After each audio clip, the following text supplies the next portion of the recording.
Sabana. Are you ready? Kicau, kicau, kicau mania. Kicau, kicau, kicau mania. Kicau, kicau.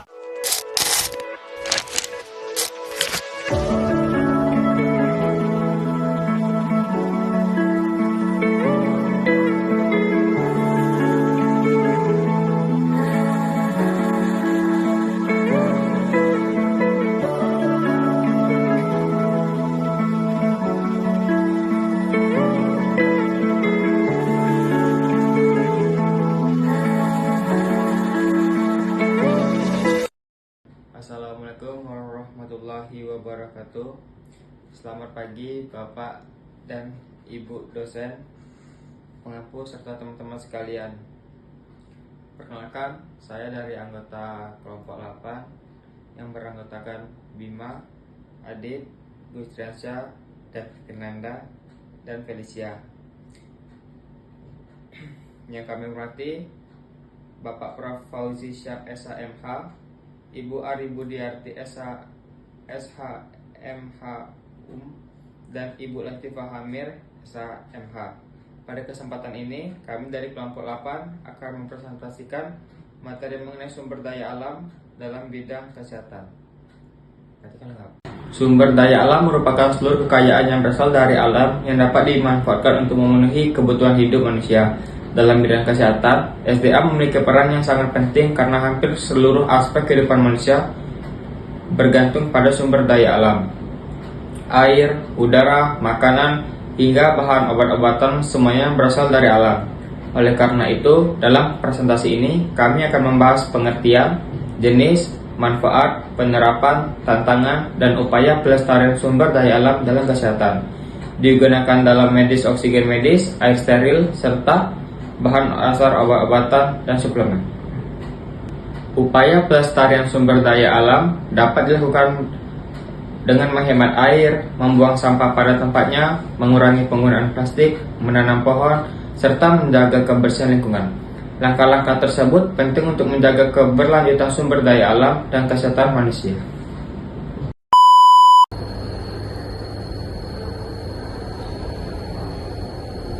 Nah, pernah nggak sih kalian sadar kalau setiap helai napas yang kita hirup, setiap tetesan air yang kita minum, hingga obat yang kita konsumsi saat sakit, semuanya berakar dari satu sumber yang sama, ya sumber daya alam. Seringkali kita melihat alam hanya sebatas komoditas ekonomi, batu bara, minyak bumi, atau kayu untuk industri. Padahal peran paling vital dari alam adalah sebagai ekosistem penyokong kehidupan dan kesehatan manusia yang tidak tergantikan. Hubungan antara manusia dan alam itu bukan sekedar hubungan pemanfaatan, melainkan hubungan simbiosis yang menentukan eksistensi kita. Konsep One Health atau satu kesehatan mengingatkan kita bahwa kesehatan manusia itu berkaitan erat dengan kesehatan hewan dan lingkungan tempat kita berpijak. Ketika alam kita rusak, ekosistem goyah, maka lini pertama pertahanan kesehatan manusia itu ikut runtuh. Di segmen awal ini saya ingin menekankan bahwa udara bersih yang dihasilkan oleh hutan kita bukan cuma komponen atmosfer, tapi adalah obat gratis terbaik untuk sistem pernapasan dan kardiovaskular kita. Tumbuhan menyerap karbon dioksida dan memproduksi oksigen, sekaligus menyaring polutan berbahaya yang memicu kanker paru-paru atau stroke. Jika saat ini kita bicara tentang menjaga alam, kita sebenarnya sedang bicara tentang memperpanjang harapan hidup kita sendiri. Rekan-rekan saya di sini akan membedah lebih dalam bagaimana elemen-elemen spesifik dari alam, mulai dari air, oksigen, obat-obatan, hingga kesehatan mental bekerja dalam tubuh kita. Mari kita mulai pembahasan luar biasa ini. Nah, sumber daya alam adalah sumber daya yang semuanya berasal dari alam, baik hayati maupun non-hayati. Sumber daya alam yang dapat dimanfaatkan oleh manusia dibagi menjadi dua, yaitu yang dapat diperbarui dan tidak dapat diperbarui. Dalam bidang kesehatan, SDA memiliki fungsi sebagai sumber nutrisi, bahan obat, dan penunjang sanitasi, serta pendukung kesehatan fisik dan mental. Hubungan antara SDA dan kesehatan sangatlah erat. Lingkungan yang sehat akan menghasilkan masyarakat yang sehat, sedangkan lingkungan yang tercemar akan meningkatkan risiko penyakit. Sebagai contoh, air yang tercemar dapat menyebabkan penyakit serta diare dan kolera. Sedangkan udara yang tercemar dapat menyebabkan gangguan pernapasan seperti ispa dan asma. Terima kasih Mas Am. Melanjutkan fondasi tadi, mari kita bedah elemen yang menyusun hampir 60% dari tubuh kita, yaitu air, serta apa yang kita makan setiap hari. Sumber daya air yang bersih adalah pilar mutlak sanitasi dan kesehatan. Alam memiliki mekanismenya sendiri untuk memurnikan air melalui siklus hidrologi, hutan lindung, dan lahan basah yang bertindak sebagai filter alami. Ketika sumber daya air ini tercemar oleh limbah industri atau domestik, dampaknya instan terhadap kesehatan publik. Wabah penyakit bawaan air seperti kolera, diare, hingga paparan logam berat yang memicu stunting pada anak-anak. Namun alam tidak hanya memberi kita air untuk minum, tetapi juga menyediakan keanekaragaman hayati sebagai sumber pangan dan nutrisi. Tanah yang subur, yang kaya akan mikroorganisme dan unsur hara, menghasilkan tanaman, buah-buahan, dan sayuran yang padat gizi. Keanekaragaman hayati laut dan darat memastikan kita mendapatkan asupan protein, vitamin, dan mineral esensial. Bayangkan jika alam kehilangan biodiversitasnya dan kita hanya bergantung pada satu atau dua jenis pangan monokultur yang diproses secara kimiawi. Kita akan menghadapi krisis malnutrisi global.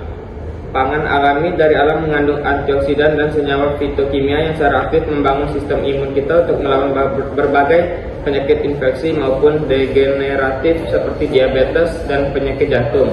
Jadi ketahanan pangan dan ketahanan air yang disediakan oleh alam yang sehat adalah resep dokter paling dasar yang kita butuhkan setiap hari.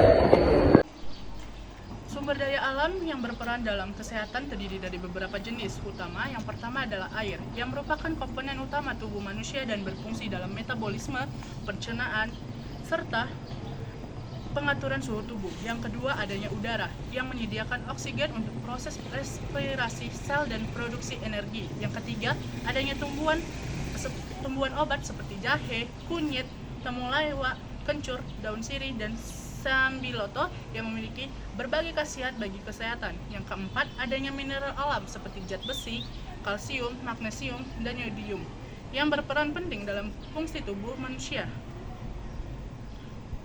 Sekali penjelasan tentang pangan dan air tadi. Sekarang mari kita melangkah ke area yang sering disebut sebagai apotek terbesar di dunia, yaitu hutan hujan tropis dan samudera kita. Tahukah kalian bahwa sebagian besar obat-obatan modern yang ada di apotek saat ini strukturnya ditiru atau disosialisasi langsung dari senyawa alami, mulai dari aspirin yang awalnya ditemukan dari kulit pohon gandurasa sehingga obat kanker yang kuat seperti Faclitasol yang berasal dari pohon Factific. Di Indonesia sering kita memiliki kekayaan keanekaragaman hayati nomor 2 di dunia yang menyimpan ribuan spesies tumbuhan obat yang digunakan dalam tradisi jamu dan kini dikembangkan menjadi fitofarmaka. Alam adalah perpustakaan kimia raksasa ketika para ilmuwan menjadi antibiotik baru yang melawan bakteri yang resistan. Mereka tidak mencarinya di dalam kanautan, di dalam jamur, atau di spon laut dalam.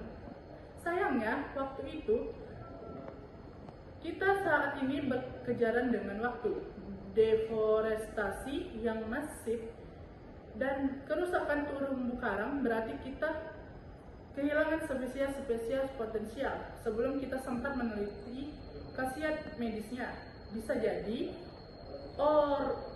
obat untuk penyakit-penyakit paling mematikan di masa depan terbukul di dalam hutan yang hari ini sedang ditebang.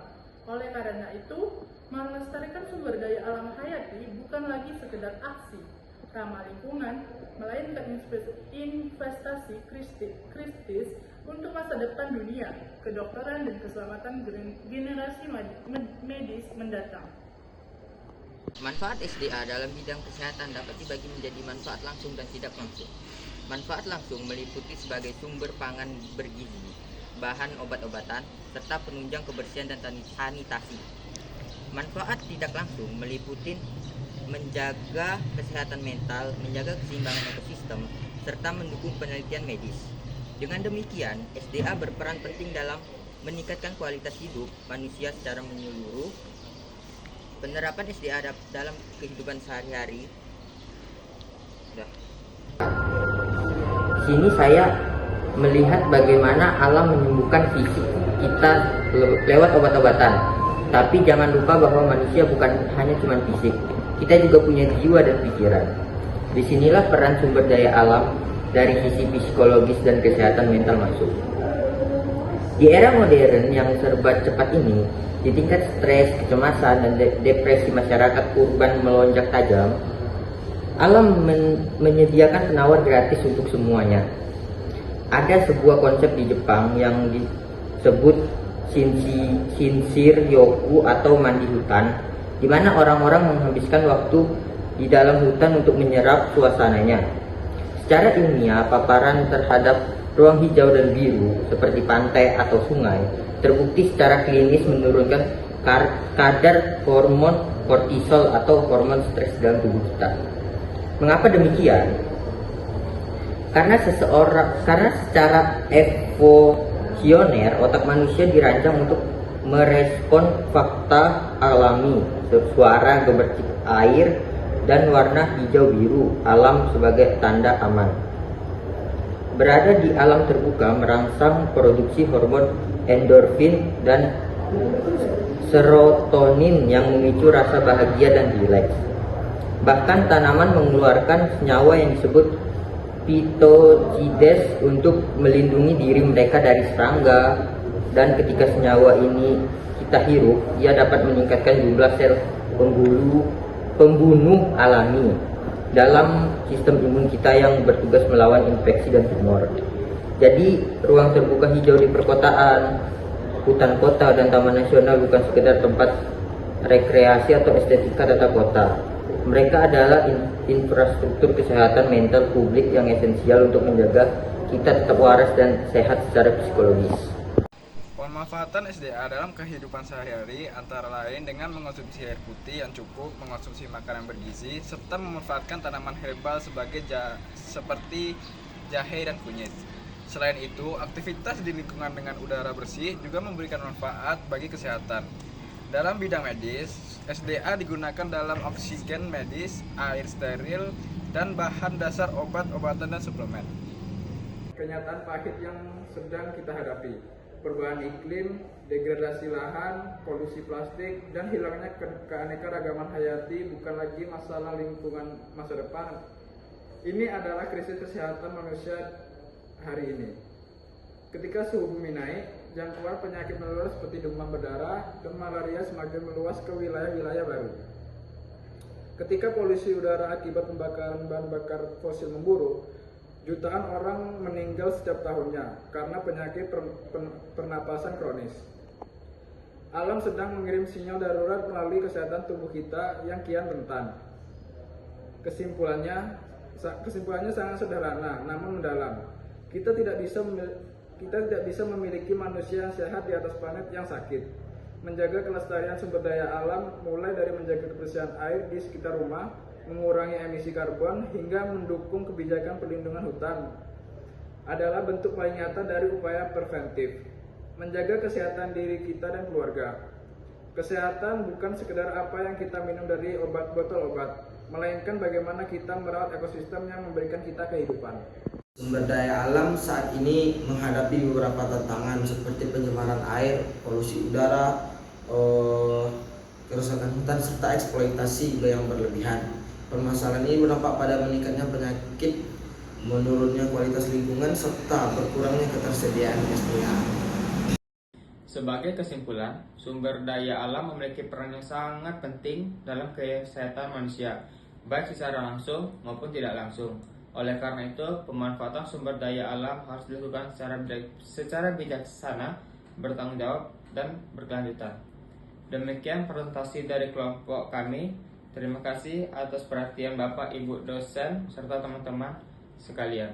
Wassalamualaikum warahmatullahi wabarakatuh. cherry blossoms blooming in the mountain in the